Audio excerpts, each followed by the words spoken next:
Welcome back. My first guest is Cassandra Edwards, the founder of Advocating for Change. Welcome, Cassandra. Hi, thank you for having me. So, Cassandra, I've known you for very many years, and you're really a dynamo in community organizing in our area. You've done an awful lot of work with the folks in East Ramapo and within our town, and I'm just so thrilled that you're here.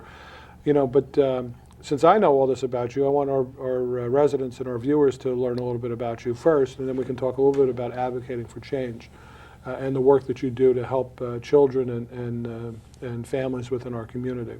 So just for the benefit of our viewers, why don't you tell them a little bit about yourself? Okay, I'm a mother. I have 3 children, Nate, Shannon, and Glenn. Mm-hmm. I'm a grandmother for Nathaniel Jr. and Dallas. I've been in the village practically my whole life except 8 years. Mm-hmm. My mother was a grassroots organizer. She actually sits in the Civil Rights Hall of Fame, the late Dorothy Baptist. Mm-hmm. My passion is my life in the work that I do. I'm actually a student at Dominican College, and I'm graduating in May with a degree in sociology. So that's pretty much, I'm just a human being, mm-hmm. right? I live what I practice. And that's why I'm able to do the work that I do. So, the town has partnered with you in the past, and certainly the last couple of years since I've been supervisor, we've been working with you on book bag drives, mm-hmm. Coat drives, and a number of other initiatives. Talk to me a little bit about Advocating for Change and what you do there. So Advocating for Change was founded in 2001. And the premise of starting it was, one, I had to become legitimate, right?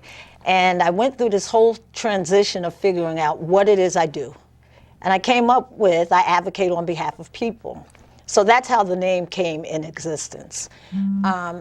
Part of what I wanted to do was maintain doing the actual work. So my 5 annual events, as you mentioned, I do a book bag drive, I do a toy drive, I do a Thanksgiving Day drive, I do a coat drive, and I do Black History Month. Those are my 5 primary activities. This is all voluntary. So we get folks from the community to volunteer and help us. In doing those, we give back. So there's no charge to be able to get the services that we give out. And the reason why I have it set up is because with other organizations, there's restrictions to how you can help people and when you can help people. Mm-hmm. I can't say I'm advocating and have limitations. Right. So that afforded me the availability to do it. I am a 501c3. Senator Carlucci, Leonard Kurtz, CGIS Institute are my primary funders. Mm-hmm. My average funding is about $32,000, which is nothing. Right. I don't get a salary, mm-hmm. but based on the in-kind donations, it kind of balances itself out. Right. So, you really are a dynamo in terms of these drives. So let's go through each one of these events, mm-hmm. and things that you do. So, let's run through the 5 of them. So, okay. So why don't we start? So you do the book bag drive. The book bag drive. So the book bag drive, I give away 1,000 book bags a year. And when does that typically start? I start organizing in May. Mm-hmm. I start putting out letters soliciting donations, whether it be monetary or I've gotten to a point where I don't ask people to buy book bags or specific or individual things. I need bulk. Mm-hmm. So if someone wants to buy 5,000 composition books, mm-hmm. I'll say you can buy 2,500. I have somebody else that's going to buy the other 2,500. Mm-hmm. I partnership also with people to people on that initiative. Okay. So it's really, I've mastered how to maximize at very little cost, mm-hmm. in order to execute it. And again, so these 1,000 backpacks are filled with supplies. School supplies. That's going to last a child up to 6 months of school. And this is targeted towards children, obviously, that of need, typically kind of been targeted primarily towards students in the East Ramapo School District? Yes, within the village of Spring Valley, which encompasses Clarkstown, Town of Ramapo. We've had other people ask, but now everybody does a book bag drive. Right. So I don't think it's a greater need, mm-hmm. as it once was. I've done it 17 years now. Wow. And so every year the target is 1,000. No, kids. I started off doing 72. Wow. And now you're up to, and I'm up to 1,000. wow, that's just extraordinary. And the generosity of folks that are really kind of contributing with that. I know that we typically collect here, for you as well on all these events. So, and the partnership with People of People. So that's really great. So let's pick one of the other events that you do. The Thanksgiving Day Drive. Right. So what I do is I work through the school district and I assign items for the baskets to each school. So I'm doing 700 baskets. One school will do corn. Well, 2 schools will do corn. I balance it out where it's enough product that I can assemble the baskets. I have the Jahara Mosque that assists in getting the gift cards, Carlucci's office. So I solicit gift cards from different organizations. And what we do is we package the bags out and then we put gift cards, $15 gift cards in the bags.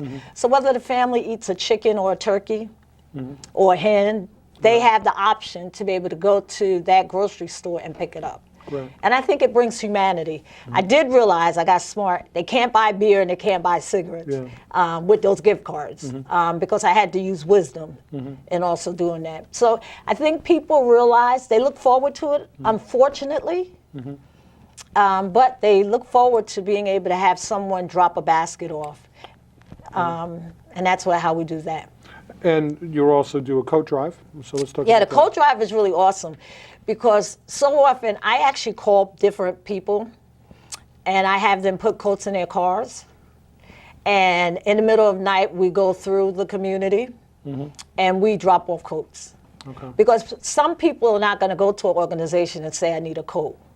You may see a child standing at the bus stop without a coat. That parent is not going to go to an organization and say, I need a coat for my child. Right. So with the coats you guys gave me this year, it's like awesome because the majority of them were for kids.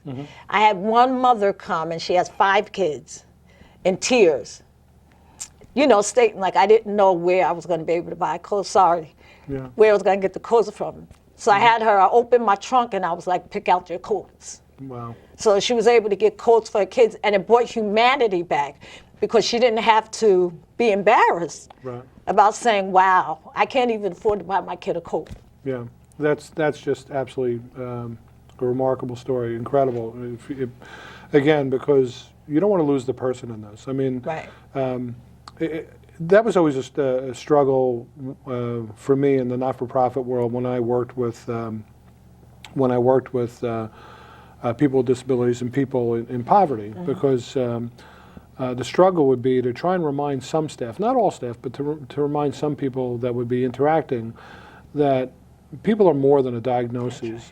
People are more than what their presenting issue is. People are people. And that's how you need to approach people. And if all of us could do that, just approach a person with a disability or a person in need or whatever whatever their issue or issues might be, to not just label them and that's how they present. Oh, this is Johnny who's developmentally disabled, or this is Sarah who she's poor, and she's unemployed and and she's got a substance abuse issue, or this is Jack who's an alcoholic, or drug addict. You just and unfortunately, when people work in those fields, they can become desensitized. Yes.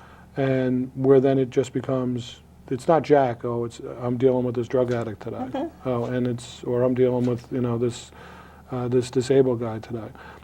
And once the helper becomes desensitized, the people become desensitized, and then it pushes them away, and it causes a whole host of other issues. That at least that was that's when the system doesn't work, and that's when programs don't work, and that's where agencies like People to People do a great job, because they try and reinvigorate, and that was always something that I was always about in agencies that I worked in or ran, to really try and build that morale, if you will, and remind people that people are more than labels. And that's certainly what you're doing with Advocating for Change, and that story is emblematic of that, because the stigma's gone. Here's a mother that didn't know where she was going to get 5 coats from, but you were able to humanely and in a very quiet way help her. And that's one of the things that I love about the work that you do, because it's so unique in a sense in our area. I don't think there's anybody else like you in our area doing this type of stuff, and the breadth of what you do. And I also think that they're frankly, you're offering an opportunity to folks that, in a way in which it gives them dignity. Right. So let's quickly go. We have about just a couple minutes left. Let's quickly just go through the other events that you're involved with. Well, I think it's important to talk about CGIS Institute. Sure. And Dr. Edmund Gordon, Dr. Edmund and Susan Gordon. Dr. Susan Gordon is no longer here with us. But CGIS Institute about 5 years ago started collaborating with me with the projects that I do, and allowed me to be able to utilize their space to broaden my horizon as in respect to having access. And CGIS Institute is an art museum. Their primary focus has always been the grassroots community, but never having the opportunity to be able to reach that arena because of their location, because of the clientele that would be attracted to them. By the collaboration that we have, we actually meet their needs. So the regular folk now have access to CGIS Institute. We have a mentoring program that I do with them, and it's just that. You have women who have been on the system for years that didn't have job training, that have no education, just horrible, basic, simple skill levels that have been lost in the system. I created a job training program called JIRA. I basically reinvented the job training program for the youth of the county, restructured the whole program the way it should be. I didn't get it again. I didn't get the contract again because I revealed so many different dysfunctions in it. And I don't mean it in a bad sense. What I said is you have to meet the whole person before you can meet their need. Right? When you meet the need, then the whole person is going to come out. So this program is my baby. My son, I think committed suicide in April. I got motivated even more after that, because what I realized is people with mental illness, it doesn't have a face. A lot of these women and men in our county, there's no face. You don't see it. The underlying issue is depression. The underlying issue is mental illness. And in particular, African American community, we don't talk about it. So doing this project and doing the job training program, it revealed so much, Supervisor, that I became even more overwhelmed. Being back in school and now getting credentials, I guess, gives me a little more credibility to be able to say I get it. But I think it allows us to be able to come back, and we need to figure out in this county, how do we really address the real issues? How do we really look at case management in the way where we can meet the whole need of the human being? And sometimes we empower people to depend on the system. We have to get away from that mindset and meet people where they're at. So that's where my focus is right now. The Thanksgiving Day drive, I want to look at 2018 and say, you know what, I don't want to keep feeding the needy. And I don't mean that in a bad sense. I want to teach people how to feed themselves. I want to teach people how to be self-sufficient. We've done we continue to do that. We perpetuate the mindset to be dependent. How do we make people independent of a system that makes them dependent, if that makes any sense? No, totally, because I think it's the old parable, the old saying, about if you give somebody, you can always you give somebody a fish, they can eat for a day, but if you teach them how to fish, they can eat for a lifetime. So that's pretty much where I am. They have an initiative, and then I'm gonna shut up. They have an initiative in New York City. The mayor's wife wants to train, I think it is 10,000 African American women, and it's called Mental Health First Aid. And they want to do a training for African Americans to be able to address the African American community around mental illness. I went and I looked it up, and to see if we would be eligible. We're not eligible for the training because what? We don't live in New York City. So I'm like, we got to figure out somebody that can actually tap into where we can get that same training here in Rockland, because we have a lot of needs. Our young people, old people, we have a lot of needs around mental illness that goes.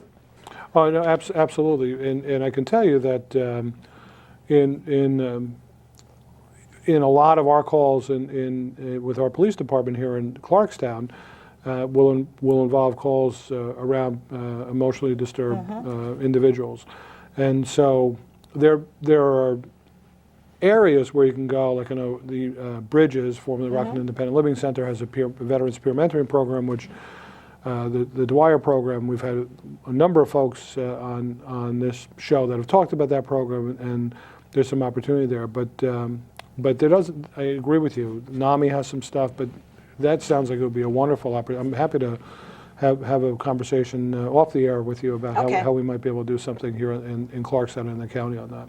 But we're kind of out of time. Okay.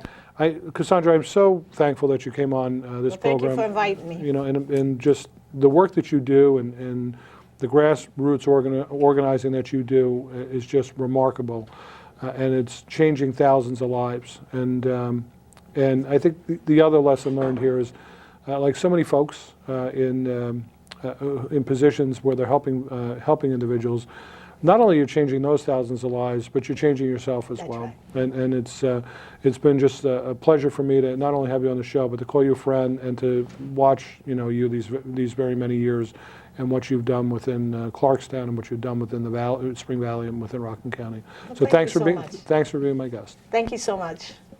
Coming up next, Richard Garaccio, a Korean War era veteran. Stay tuned.